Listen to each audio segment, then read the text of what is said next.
everyone, and welcome back to my channel. In this video, we're gonna read a book called Greta and the Giants. And this book is inspired by Greta Thunberg's stand to save the world.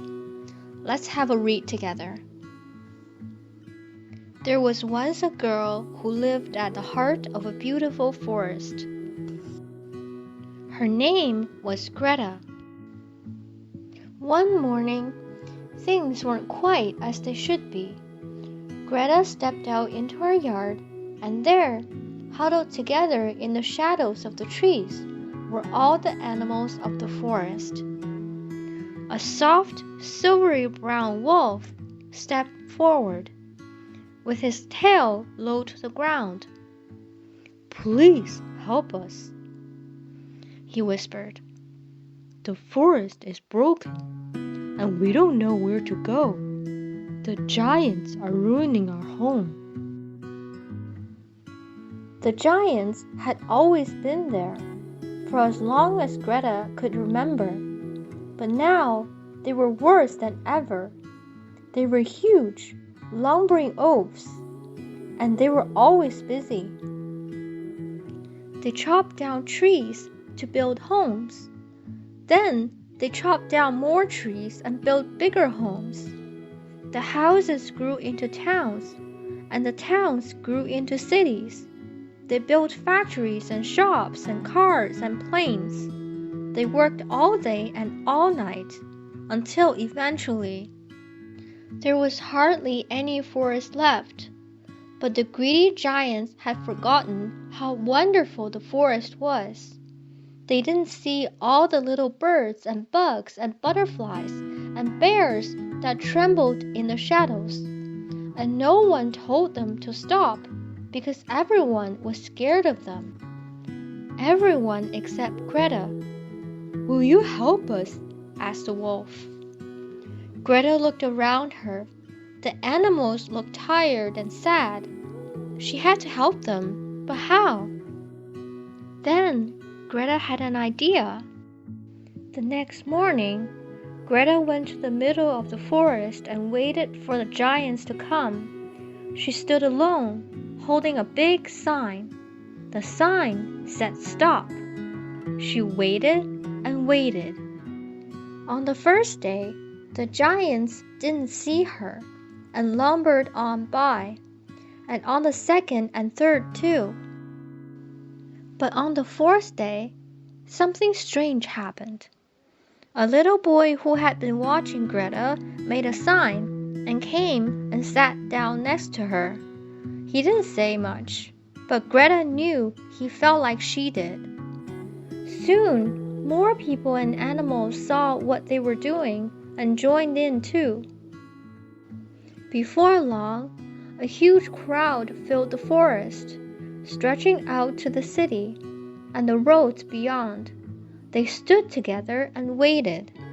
The crowd was so huge that the giants were stopped in their tracks.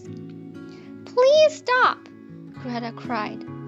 "Your greedy behavior is spoiling our home. You've broken the trees and trampled the flowers, and now the bees and birds have flown away.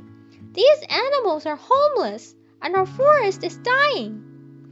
After Greta had spoken, everything was silent. But then everyone in the crowd began to shout, "The smoke from your fires is choking the air!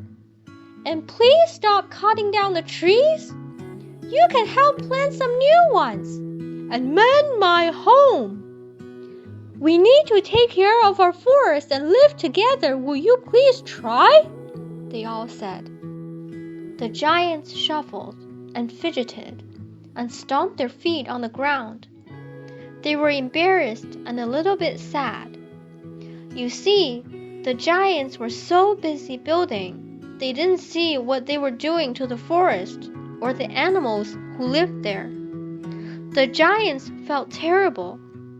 "We're sorry," they said, and they promised to try harder. So from that day on, the greedy giants weren't so greedy.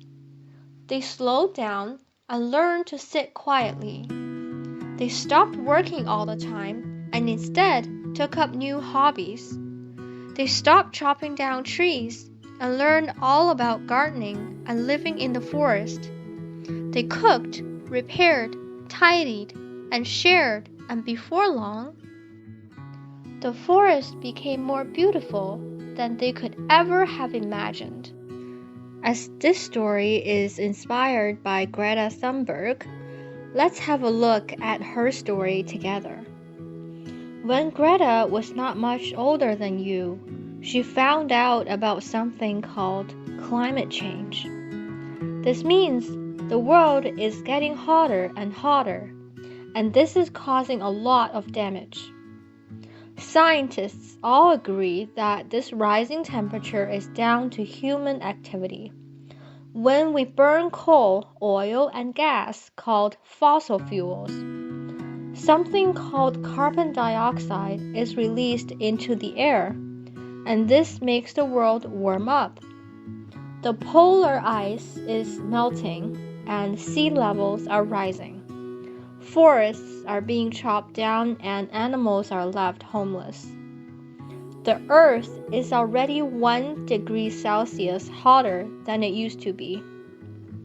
This has caused wars, wildfires, storms, droughts, floods, and more than 1 million people living near the coast having been forced to leave their homes. If we carry on as we are, things will only get worse. Climate change is the biggest crisis humans have ever faced. Greta knew all of this, and she couldn't understand why no one was doing anything about it. So when she was 15, she went on strike from school, sitting outside the Swedish government building and holding a sign that said, "Strike for climate." Over time, people stopped to join her, and now her protest has encouraged children and adults from all over the world to stand up for climate change too. Greta has spoken to politicians from many different countries, and in 2019, she was nominated for the Nobel Peace Prize.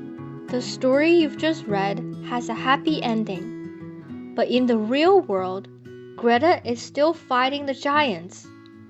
They might not be as easy to see as they are in this book, but they are there. And some of the giants don't want to change their ways. That's why Greta needs your help. You might think that you are too little, but Greta says no one is too small to make a difference. Here are some things you can do to help Greta. Learn everything you can about climate change. Tell your friends and family all about what you have learned. Ask your parents or guardians to take you on a climate protest so you can stand up to the giants. Ask your teacher if your class can write to or visit your elected officials to ask them to stop climate change. Walk, run, cycle, or take the bus or train instead of getting in the car or taking a plane. This means less fossil fuels are burned. Try to get your family to eat less meat. Ask your parents or guardian to buy food made nearby instead of from a faraway country. Look after the things you have. Mend them when they are broken instead of buying new things. Share them with your friends when you finished with them. You might think that it won't make a difference, but if we all work together, we can change the world.